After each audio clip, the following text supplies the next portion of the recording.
Ya, Mas Indra, tadi sempat tertunda kalau kita bicarakan mengenai kondisi dari indeks harga saham gabungan dan sudah pukul 9 waktu Indonesia Barat.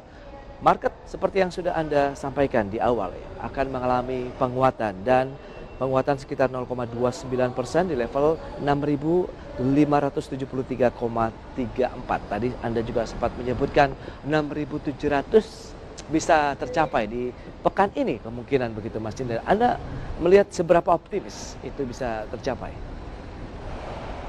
Iya Mas, sebenarnya kayak saya bilang ya, kita berbicara angka aja, maksudnya statistik 67 kan, kalau kita dapat indeksnya plus 1%, 1,5% aja udah nutup di 67. Maka saya optimis sih 67 sampai 68 lah, apalagi kita tahu kan makroekonomi kita baik, regional masih oke, jadi hope so semuanya baik-baik aja sih, dan saya rasa masih bisa lah rentang 67 doang sih Mas, begitu. Oke, tapi kan level-level tersebut kemarin langsung juga dihajar dengan tekanan jual yang cukup masif.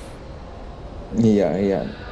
Walaupun ada tekanan jual kan ada dorongan beli juga Mas, apalagi akhir tahun mungkin ada Iya, insentif-insentif iya. pegawai cair gitu loh. Jadi semua pada borong saham nih gitu Mas. Oke, tapi kalau lihat potensi dari 6.700 sampai dengan 6.800 ini bisa tercapai dalam mungkin sepekan ini, mengingat ini tinggal minggu depan terakhir dari akhir tahun 2021. Lah bagaimana bagi mereka yang sudah memiliki portofolio, kemudian posisinya cuan begitu Mas Indra? Apakah kita sebaiknya merealisasikan saja keuntungan atau masih bisa di hold sampai dengan tahun depan dengan potensi yang juga masih menjanjikan? Iya, iya, iya Mas, betul. Apabila investor tidak ada kebutuhan untuk year end party, saya rasa di hold dulu aja ya. Realize-nya di Januari Februari ya, seperti itu Mas. Oke, peluang untuk memasuki tahun depan kalau kita bicara mengenai proyeksi, apakah justru saat-saat seperti ini kita sudah mulai cicil beli ini, Mas Indra? Aku sih sebenarnya masih optimis ya, marketnya di tahun depan masih bertahan, mungkin bisa sampai to level 7.000, tapi saya belum dapat fundamentalnya gitu, fundamental Ya. daripada sentimennya mau seperti apa gitu. Jadi saya nggak bisa start sekarang lah Mas untuk view tahun depan begitu. Yes, kalau kita bicara mengenai sektor yang cukup seksi untuk investasi jangka menengah panjang, yang mana nih Mas Indra? Mungkin saya cuma bisa bilang mini banks sama telco. Banking dan telco ya, bisa menjadi pilihan Mm-mm. investasi. Big caps tentunya, atau bagaimana? Ya mini bank sih ada beberapa bank yang big cap boleh, yang juga small cap juga boleh sih Mas. Oke, berarti pilihannya beragam tapi peluangnya sama-sama Mm-mm. ya bisa menjanjikan lah, bisa dikatakan begitu ya untuk banking dan Betul, telco. betul, Kalau kita cermati untuk betul. pagi hari ini saja asing sudah sedikit melakukan aksi profit taking meskipun masih belum terlalu banyak begitu. Anda melihat indikasi ini tidak bisa dijadikan sebagai dasar akan menahan penguatan IHSG atau bagaimana ini Mas Indra? Ya kalau asingnya saya lihat lebih ke rebalancing ya, apalagi kita tahu Fit kan udah statement bahwa dia akan mendabelkan pembelian obligasi, jadi kelar di Maret, mungkin di Maret setelahnya di second half ada adjustment daripada rate.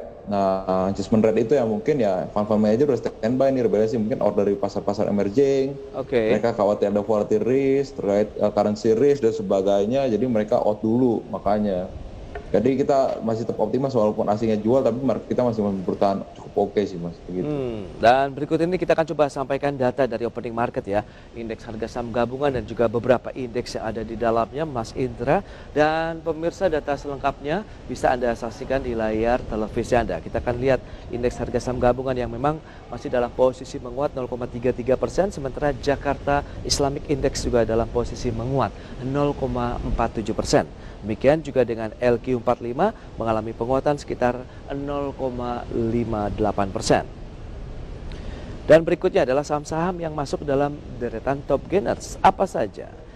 Ya, ada beberapa yang sudah masuk dalam radar dari Mas Indra tadi. Pertama ada Bank BRI, kemudian Adaro, MDKA dan juga BBCA. Ini dia saham-saham yang menopang penguatan IHSG pagi hari ini. Selanjutnya, saham-saham apa saja yang sudah mulai dilepas oleh para investor?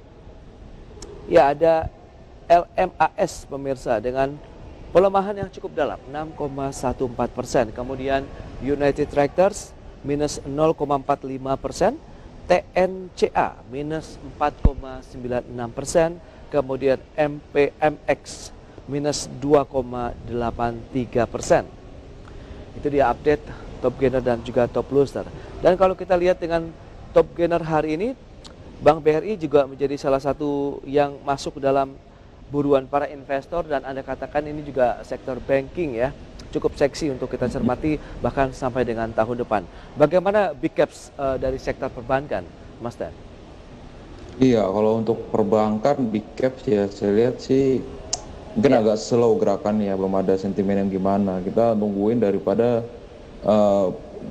head to headnya mereka sama bank-bank digital ini, karena mereka juga punya divisi digital banking ya gitu. Oke.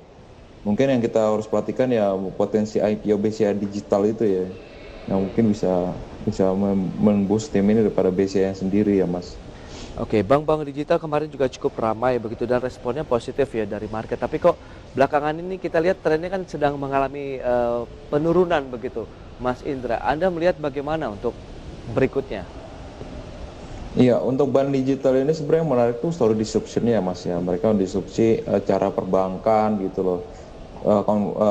KYC dan sebagainya yang nge-hack, jadi orang tuh makin mobileless, makin mudah dan sebagainya. Terus juga selain itu juga faktor-faktor disruption ini yang akan mempengaruhi daripada consumer behavior. Nah makanya itu baik lari terus juga, dan itu juga bank-bank kecil ini selain daripada disruption itu juga pemenuhan dari modal intinya Mas gitu loh. Artinya kan secara pembulanan mereka diperkuat, terus juga secara bisnis mereka juga acquisition customer terus Mas, seperti itu.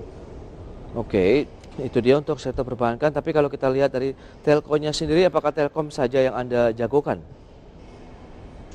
Telco sama infra telco lah, seperti tower dan ya SUPR seperti itulah Mas. Yang telco provider juga masih oke. Misalnya infra telco juga oke, seperti itu. Baik, itu dia yang bisa menjadi pilihan juga investasi. Top gainer tadi sudah disampaikan, ada BBRI, Adaro Energi, MDKA dan juga BBCA. Baik, demikian juga menjadi akhir perjumpaan kita hari ini. Mas Indra, terima kasih banyak atas informasinya, kemudian rekomendasi saham yang Anda berikan untuk pemirsa IDX. Nah, tentunya akan menjadi pilihan investasi yang menarik dalam menyikapi perdagangan hari ini. Terima kasih banyak atas waktunya, selamat melanjutkan aktivitas Anda kembali dan salam sehat Mas Indra. Thank you.